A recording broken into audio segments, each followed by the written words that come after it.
up crime stories in their Forgot songs about bro. in order to sell a persona Who remember, bro? That he used to be funny.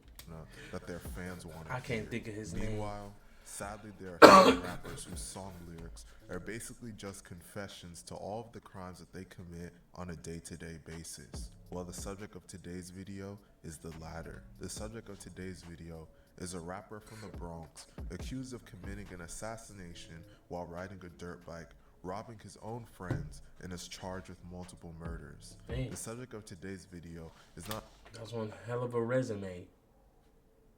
Killing your homies. Well, killing somebody. Robbing your homies. And other bodies. other than PJ Glizzy, and today we're going to be telling his story. But before we get into the video, do look like Lil Uzi right there. Please be sure to like and subscribe. Bro, look like Uzi. PJ Glizzy, real name Paul Johnson, is a gang member / rapper from the Bronx, New York. More specifically, a hood called Cortlandt Ave. Cortlandt is one of the most dangerous hoods in the Bronx and has been notorious for drug and gang activity since the 1980s. PJ is a member of a gang called the OGs, standing for Original Goons. The OGs are one of the most hated groups in the Bronx and beef with various factions. Bro look like Cat Williams. My hair look Jory, you gotta sign it. Look at it bounce. Bronx and Harlem. They beef with the YGs, Drilly Gang, LA, Thru, and the OY. They actually used to be allied with the OY, who reside in Harlem, but they recently started beefing with each other. PJ has been in the streets since a young age and is known for acting wild. When he was just 16 years old, he caught his first murder charge. A fellow OG's member and rapper by the name of Shaw EK stated in an interview that PJ was charged with the murder because the suspect had the same first name and last name as him and was wearing the same chain that PJ normally wears. Despite being just 16 years old at the time, PJ was sent to Rikers Island. Rikers is considered one of the worst and most violent jails in America. PJ was locked up there for just 2 weeks before being released after his charges were dropped. PJ won a lawsuit related to this incident and used the money to fund him and Shaw EK's new rap career. Despite starting to rap and building popularity, PJ was still running around in the streets and causing havoc. A New York interviewer by the name of PP Films said in one of his interviews that he frequently hears how people are scared of PJ. Oh God. So he was mad. You picking and choosing, you just scared of PJ. Yeah. I mean, a lot of people talk about PJ as a scary person. So maybe like, you scared of PJ, but you're not trying to walk like you weird, bro. Yeah. Well, as you learn more about PJ, it's not hard to see why some people feared him. He was known for running up on people in the streets and even backstabbed someone around him, robbing them for everything they had. Damn. PJ and Shaw EK used to hang around a DOA member and rapper named Nas EBK. DOA and the OGs are in a serious beef now, but at the time, it wasn't that serious. Nas EBK said in an interview that he considered PJ and Shaw his friends at the time, but Shaw said in an interview that they were never cool with Nas and they were just using him for weed. Nas would allegedly supply them with weed on a regular basis, so they kept him around. The whole time they were secretly planning on robbing him, and they eventually acted on those plans. One day, PJ and 2 others told Nas to pull up for a party. Once Nas pulled up, PJ and his associates jumped him and robbed him for all the weed he had. According to Nas, they robbed him of $2,000 worth of product.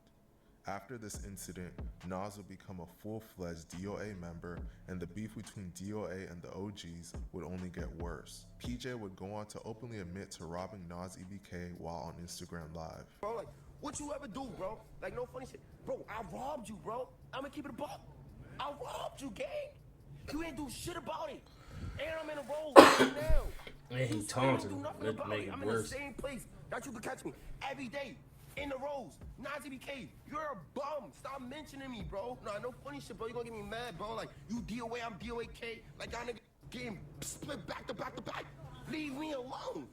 As PJ's life in the streets continued, he would go on to allegedly commit back-to-back murders. Dang.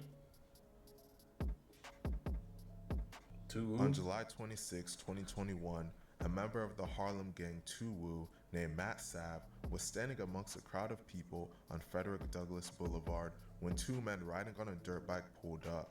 The person riding on the back of the dirt bike pulled out a gun and started shooting in Matt's direction. Matt Sav, real name Matthew Sumter, got shot in the stomach and was rushed to the hospital.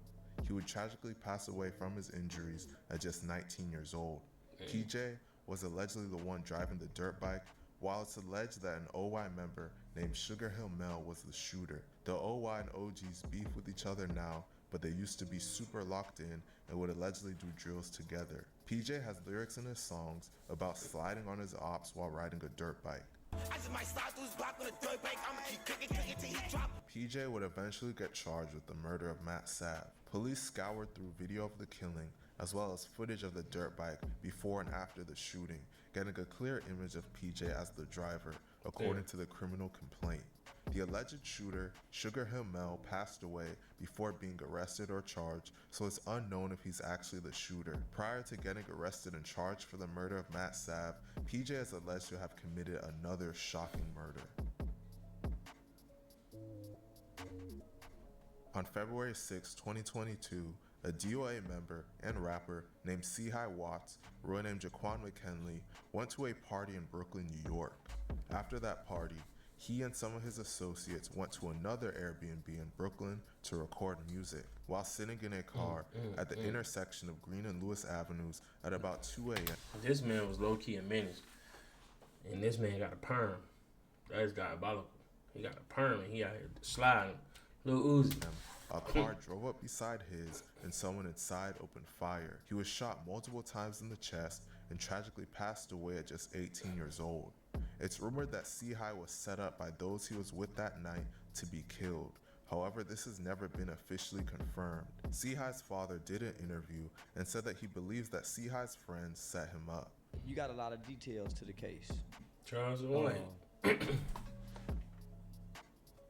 Without saying a lot, because it's still an open investigation, what's your conclusion over all this? What happened to your son? What's your conclusion? My son was lined up by his peoples. PJ would ultimately get charged with the murder of C-High. PJ was officially arrested and charged with the murder of Matt Sav on March 14th, 2022. While sitting in jail for over 2 years fighting his case, killing me, bro. PJ would get officially charged with the murder of C-High on December 19th, 2024. To make things worse for PJ, he was charged by the feds for the C-High case, and they have an over 90% conviction rate. If found guilty of his charges, PJ could spend the rest